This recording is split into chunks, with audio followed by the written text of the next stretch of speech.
Hi, ladies, and welcome to this interview with Kiran Goojha. You are going to learn so much through this conversation that we're going to have. I can't wait for you to meet her. So, Kiran, thank you so much for taking the time. If you could take just a second and introduce yourself and tell the girls a little bit about what it is that you do. Thanks, Christina. Hi, girls. My name is Kiran Goojha. I am the lead digital strategist at D'Addario and Company, and D'Addario is a music accessories manufacturer that's based in New York City. And it's the latest in my long list of companies that I've worked at in various marketing and communications and lately digital and strategy roles. And so, what exactly are your responsibilities then with the company? So I came on board about 2.5 years ago to essentially like reorganize their digital marketing presence, or like the way that they do digital. And that included taking a look at what they were currently doing an audit, putting a plan together, looking at the tools that they're using, making recommendations uh, on what new tools that they should be using for, like, marketing measurement, or publishing, or what social channels they should be on, because they were on a lot and not all of them were relevant. So doing that audit, and also a big part of what my role was to take a look at the team and organize the team so that it functions as optimally as possible. And that included, like, looking at people's strengths and weaknesses on the team, making sure that they have the right tools for themselves in order to grow. And if they were having struggles about like doing their job, then like making sure that they have the right kind of learning and development plan in place so that they can get to a place of confidence in their work, and also hiring to fill like new roles on the team. So, and I also, because it was digital, I work very closely with IT and with the technology folks. I work very closely with sales, because marketing and sales go hand in hand. So it's a very like um, connected role, I would say. And that's kind of what happens when you do work in marketing and in communications, especially at a higher level. You start having to work with many different departments because it touches everything that a company does. So that's a little bit of what I do. I think at first too, like what I really found interesting in your response there is that, when you hear digital, a lot of people I think automatically think about like the computer and social media and being online and that kind of thing, and Mhm. not really thinking about all of the people that are behind those things. And that, because I heard you talking a lot about, dealing with the people that are in that and the people skills within that. So I think that's a really great thing to kind of point out, is that every job is going to be dealing with the individuals that you're working with. So that's a lot of good people skills there. Yes, yes. And I think that's something that, regardless whether you're at a director level, or you're just starting out, I think people skills is one of the few things that some people have it innately. They're just people, and some of the skills you do learn as you get more experience and you interact with very different people, and different departments, and kind of understand how everyone works together. And I want to say that that's something I've learned over the years. Like, I've always liked, to help people. That's even before I started on this career path. That's something, I think it's because I'm a big sister. So I have three younger brothers, so I've always, been the person to kind of make sure that they're doing what they need to do. But so that kind of translated in the way that I was in the workplace as well. Now, I learned throughout the years, I learned that being like somebody who like takes on projects and who like signs up and who's like, I'll take care of this, is a really good skill to have. However, it's a double-edged sword, because then you could also be the person who automatically gets pulled into everything, gets tasked with work, even if it's not technically what you are supposed to be doing, or that is within your particular goals. So that's something that I if I could like look at my younger self, and I was able to go back and tell her, that's something to watch out for. Like, because what happens is that you know, you can get burnt out really quickly. So it's like knowing what your limit is, or understanding that, like, pushing yourself as much as possible. But then at the same time, when you start feeling overwhelmed, there's a reason for that. And it's not wrong to be, if there's, it's not wrong for you to be like, I can't do this right now because I have XYZ on my plate. So, which is like another skill, is like knowing when to say no when it comes to work. Because I feel like, you know, uh, in the world that we live in right now, and especially in this climate, not even just right now with the pandemic, but just in general, everyone has a tendency of working a lot and working hard, and that's kind of the expectation. But it's not good. I mean, when you're young, you have a lot of energy and you're going to want to do a lot of stuff, and that was me. When I was like, my first job, I was volunteering. I was doing pro bono work. I was doing my work, and it was a lot. But I there was a point where I just kind of like hit a wall, and I didn't do stuff for about 2 years because taking too much on. But that being said, it's good to have that energy and to use that energy, but also know when you need to give yourself a break, because I think that's something that, and also as women, we tend to take on a lot more than we need to. Absolutely. So that's something just to keep in mind. And no Absolutely. one's going to fault you for like saying no. I think that's a Misnomer for sure. yeah, yes. Absolutely. And I think that's a really good point too, of just um, we think that we can just be the Energizer bunny and keep going and going and going and going. And your energy is finite. Like there's a point at which you're just going to be burned out. And it's kind of like running the marathon. You've got to pace yourself, that kind of thing. So absolutely, that's a great point. Um, so within all of this, is this something that you always thought that you wanted to do? Because I'm curious as to what motivated you to want to go into this career path. Well, so my in undergrad, I was pre-med, and then I switched my major to English because I had like almost like a reckoning, a moment of reckoning in my sophomore year, when you had to like commit to your majors. And I'm like, I remember sitting with my bio study group, and they were planning the next 7 years of their life, and I was like, because that's what you have to do if you're committing to med school. That's you do. It's a commitment, and I wasn't ready to make that commitment. And I was like, okay, what else can I do? I'm like, I like English. I'm good at it. So let me switch my major. And I minored in journalism. I minored in economics as well. And that kind of became the foundation to where I am today. And it was an organic growth into this career. I didn't decide like, I'm going to work in marketing.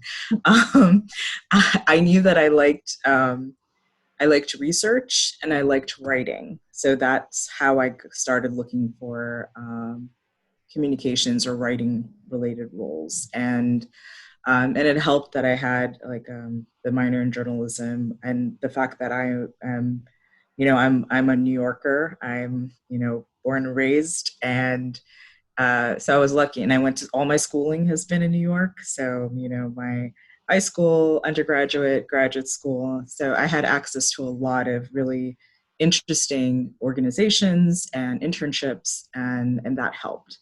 And I think my favorite internship was at a local radio station here in New York, and the news director was my internship director, and he was fantastic. And I always think back to when we had like our final review with him, and I was like really dead set on becoming a reporter. Like I was going to be, in front, holding the mic, asking the questions, or on TV, being the news anchor woman or whatever it is, or the roving reporter. And he's like, Kiran, he's like, you have the chops to be a producer.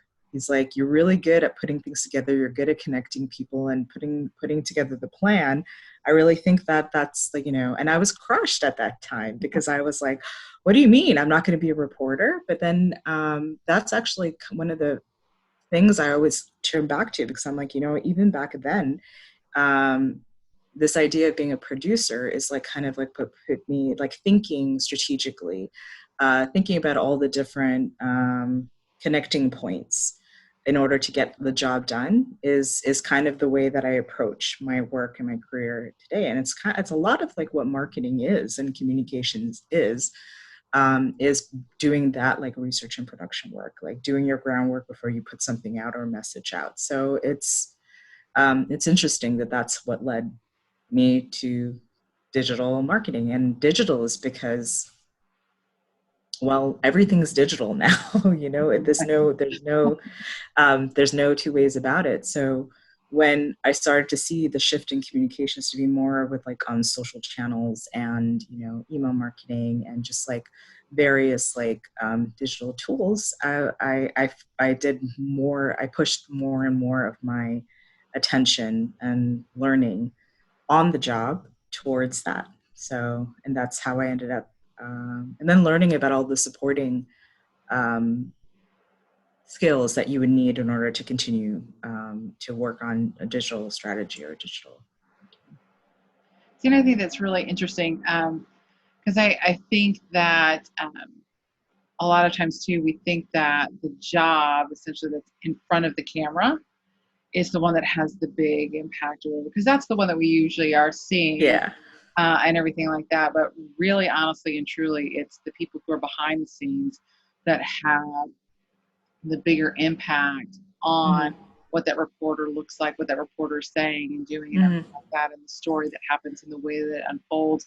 And the same thing Mm-hmm. with the position that you have right now. I mean, the Mm-hmm. impact that you're having on, like you were talking about, how like you've got to, you're interacting with all of the different departments in that company. And Mm-hmm. so, yeah, I mean, it seems, it's maybe not the glamour, Yeah. of everything, but it definitely is the one that's got the bigger impact for sure. So, and I Yeah. like the thinking about the strategy and everything as well, that there's a lot that goes into that. Mm-hmm. It's very cool. So you've talked a little bit about some of the schooling that you did Mm-hmm. in preparation for this. But besides going to school and classes and things, what does it take to do your job, like in order to be really successful with it? So I would say a lot of reading and keeping, believe it or not, and keeping on top of like trends in the marketplace, because marketing and communications is really about understanding how people behave and what do they find interesting. It doesn't matter if you're selling like me, like guitar strings, or you're selling um, I don't know, an email marketing tool, or you're a financial services or something, but you still have to understand like what are people interested in about those particular areas or industries in order for you to make sure that they're paying attention to what you're selling or what you're talking about. And this isn't the same thing with any kind of like marketing or communications that you're trying to do. So I read a lot. I subscribe to a lot of like online thought leadership newsletters or publications. So I'll read the Harvard Business Review. I'll read Fast Company. I also, because I'm in digital and I think technology and communications go hand in hand. So I will follow like what TechCrunch is writing about, or Wired, so Wired magazine. And then I try to, make sure, as much as I don't, I will say I'm a digital native, and I've been on all the social platforms since their inception, whether I wanted to or not. And I stay on it because that to me, even like, I even if I don't I'm not active, like say on TikTok, I'm on TikTok because I want to see like what are people posting, and what kind of content is being shared there, because that could somehow that could impact my work. And so just keeping on top of trends, being in the know about all the platforms that are out there, I think it's important for this role, especially in any aspects of marketing or communication, whether you're going into PR, whether you're going to advertising, whether you're doing like my marketing, brand marketing, whether you're doing e-commerce even, because once again, it's about like, what are people, where are people, where are they Mhm. spending their time and what are they interested in? Absolutely. And big key thing there, ladies, and I hope that you picked up on this, is the fact that your learning doesn't stop on graduation day. Correct. Um, Yes. in fact, I would even say that a lot more of my learning happened post graduation, like Mm-hmm. really like following those trends of what's happening and everything like that. Definitely for sure, always having to keep on top of things. So that's a really great point. Um, what then has been the biggest thing that you have struggled with within your career journey, and how have you handled it? Well, and this, I'm sure that everyone who is a woman has, how young or old you are, has faced this, but being a woman is tricky. Mm-hmm. And when you enter the marketplace, and especially when in some of the industries that I've worked in, especially the more traditional ones like financial services, even in the music industry, it's very male. And instinctively you want to, you're struggling with the idea of like, trying to make sure that you're not just seen as one of the guys that you are, but you're not just like one of the girls either. So that's something that, it's a constant struggle.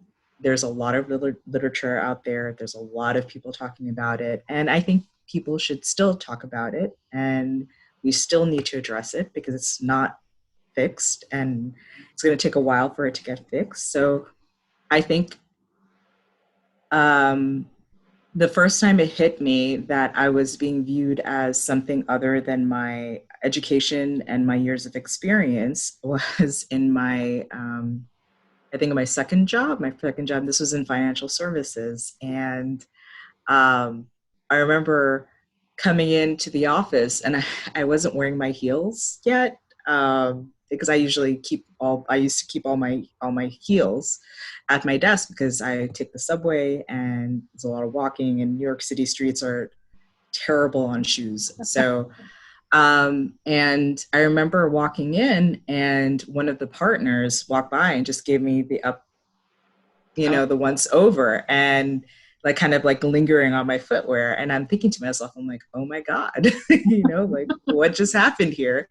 But it happens. And that doesn't mean that financial services is an industry that women don't succeed in, and that they don't, get the, make impact, because a lot of these companies, financial services and professional services companies, are trying to do, or are paying attention to this issue. But it's just that extra step that or the extra awareness that comes with the fact that you are a woman and you're trying to succeed, and there's nothing wrong with that at all. And it goes to the kind of, I think we were talking about this earlier, about communication and understanding people behavior. I think that's where that comes into play, because not that you should not change your behavior for about in any way, shape, or form. But if you can see like somebody has a certain type of behavior, then you can adjust the way that you communicate with them. Versus you having to change yourself, you're just changing your message, or maybe it's somebody that you know for a fact that has like certain preconceived notions about you might want to limit interaction or go do some like workaround, or have a proxy that you work with so that you can get your ideas across. And it sounds like it's not avoidance, it's just strategic communications. So strategic thinking. So that's something I've learned along the way. And you know what, it's helpful because I'm not going to change people's ideas or perceptions like from the get-go. It's a slow slog, and I want to be respected for my thoughts and my input. And the easiest way for me to do that is to like really take a look at like, who am I talking to, and my audience, and understanding what they want to get out of that interaction, and then making sure that my message is as strong and as reasonable to them so that I can get my work done. So No, I know absolutely. that's very esoteric, but it's important. No, absolutely. I really think that one, I think it's the awareness that that is out there for certain. And I would venture to say too that not only being a woman, but then being a woman of color adds an Hmm. additional layer to that as well. So Yep. really being aware of, and like you were saying, like understanding people's behavior. Um, Not that it necessarily excuses it, but you understand maybe where it's coming from, and then you're able to, like you said, adjust your communication. You know how to approach Yeah. them in the way that is going to be best received by them, because you can say something all you want to, and no matter how right you are, if it's not being communicated in a way that's going to be received, it doesn't Hmm. matter. Yeah. Um, so definitely for sure. And I think a lot of times too, I know that the workforce is different in a lot of respects than it was when you entered and when I entered. Hmm. But there are a lot of things that are still the same. And Yeah. I think sometimes people like to gloss over the fact that there are a lot of things that are still the same. Right. So And it's not discouraging at all. Like I don't, I hope that doesn't, yeah, this doesn't come off exactly. as discouraging. It isn't, because the good thing is that more people are aware of this. So while you do encounter it, it's not people, when you don't have to call it out, you just have to, like, once again, like, shift your behavior for people to be aware that they're like not responding the way they should, like, just because of a preconceived viewpoint of who you are, whether you're a woman or a woman of color or a certain ethnicity. So and they quickly course correct, but it's once again, like, showing that you that level of empathy and understanding, even if you don't want to. But I think that's helpful in making sure that you're not ignored and you're not put in a specific, like, pigeonhole, a particular bucket. So I think it's something to keep in mind. Absolutely, absolutely. And I was gonna add something. And I was like, oh, that'll take us off in another. That's a conversation for another day. But so, what maybe then has been the funnest or the most rewarding thing about your career? Well, I think, especially in the last couple of years, the ability to, like, give back and be able to, like, mentor and educate, um, both people on my team, as well as, partnering with, like, organizations. There's an organization here it's based in New York, Chicago, and I think they just opened up a chapter in LA. It's a professional organization for women in advertising and marketing and communications media. It's called She Runs It, and they're awesome. They have a under 30 membership that's really, like, yearly membership. I think it's like $25 or something, which is like, yeah. So I highly recommend any young woman who is looking to enter the marketing, advertising, PR field, that they find an organization, whether it's women's only or a professional organization. All of them have junior memberships, and they should join. It will give them access to people in the field that they might have internships with. It will give them access to networking opportunities, a lot of, like, really good resources, and just kind of like being part of that larger conversation. So I think, being able to share that and be a mentor within those organizations, like, I get paired with young women who or older women, like, you can do reverse mentorships as well. Like, that's also something I think, people that are just starting out their career need to understand, is, like, you may encounter somebody who's a lot older than you, who's your boss, or a manager or somebody that you're working with. You can teach them a lot because you have that different perspective, especially in the marketing realm. You probably have access and knowledge to new technologies, new ways of communicating, new lingo, new behavior that they don't have, intuitive access to. So that's something that you can then, share So I think that's something that I've learned, I've seen, and that I like learning from my direct reports, and I like to also help them and make sure that they grow as well. I think that's the most rewarding thing that has happened over the last couple of years for me.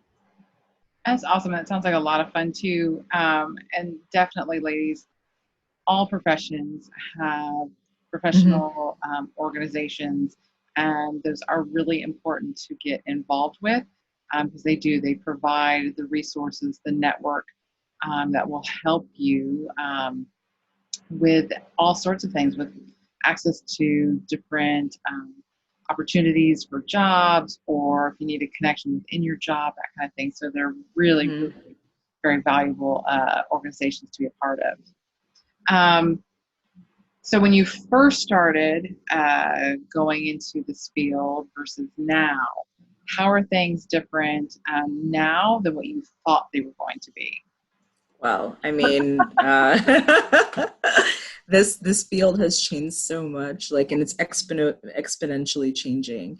The one thing that I find that is really interesting, and it's I also find interesting that a lot of peers in the community, in the marketing advertising communities, still haven't caught up with, is that they're no longer like there are individual specialities, but in order to be successful in marketing, you really need to understand the full landscape of it. You can't just be like, I'm in PR, I'm in comms, I'm in communications, I'm only in advertising, I'm only in media buying, I'm only in brand marketing. You can't think of it that way, and mainly because there's been this uh, democratization through technology on how you access each of those areas. Like, you sometimes in a lot of, and especially in a lot of companies, and it's this, you can see this especially in the startup world, startup land, you need to be able to do a lot of things in one role. So they might hire a marketing role, but you are also their media person, meaning that you're reaching out to, like,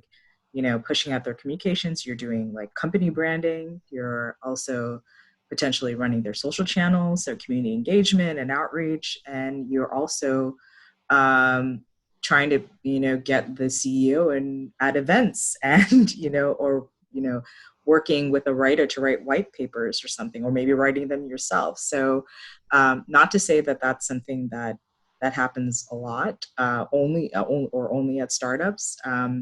But young companies, I've seen that's kind of like, you have to be what I like to call a unicorn when it comes to and that's becoming more and more prevalent compared to like when I started. I was working in communications. All I did was writing. I did business, like, writing, and that's it. And then I moved to a marketing role, which was, relied on some writing, but then little by little over in the last, I want to say, 10 years, it's become more and more amalgamated. So Absolutely. so that's the biggest shift, I will say. Yeah, definitely. I think that the world becoming more digital has definitely Mm-hmm. blurred the lines in between, the segmentation of like PR and communications and advertising, that kind of thing. Absolutely. Mm-hmm. Well, thank you so much for your time. I really appreciate it. Ladies, be sure to scroll below the video. There is a written portion of Kiran's interview. And then below that, there's the comment section for you to put any questions or comments that you have for her. And she will be sure to get back to you guys. All right. Thanks so much. You guys have a great day. Bye. Thank you. Be well.